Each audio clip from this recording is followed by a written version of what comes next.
Nagpabengbang sa akin maganda akong kaklase kapalit ng project sa school. Gusto ko lang i-share ang karanasan ko. College kami noon sa isang public school. Isang araw na lang ay pasahan na ng school project nang kinausap ako ni Gesa. Hindi niya tunay na pangalan. Nakiusap siya, natulungan ko siya. Gumawa dahil hindi niya ito agad na asikaso. Sabi niya may ibabayad. Daw siya sa akin na magugustuhan ko. Doon na lang daw sa boarding house namin gagawin. Pagdating doon, magwala daw pala mga kasama niya, kaya wag daw ako mahiya. Naupo ako sa may double deck bed at siya ay nag-CR muna. Ilang minuto din siya. Sa loob ng CR, naligo pala siya. Nagulat ako paglabas niya nakatapis lang. Lumapit siya sa akin, kinabahan ako.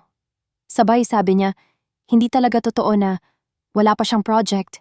Ibang project daw ang gagawin namin. Hinalikan niya ako bigla. Lumaban na rin ako. Sobrang bango niya. Bigla tinangal niya tapis niya at nakita ko ang dalawa niyang bundok. Natakam ako dahil kulay pink at tayong-tayo. Sinipsip ko yon at napaungol siya. Maya-maya ay minukbang ko rin ang kepyas niya. Mamasa-masa na ito. Kita kong tumitirik ang mata niya sa sobrang rapsa. After ko siya mukbangin ay sinubo niya naman amji talong ko. Ang rapsa-rapsa talaga. Ang galing pala ni Gesa mukhang eksperto na sa benbangan. Sa sobrang rapsa naka 8 rounds kami, ihilang pahinga.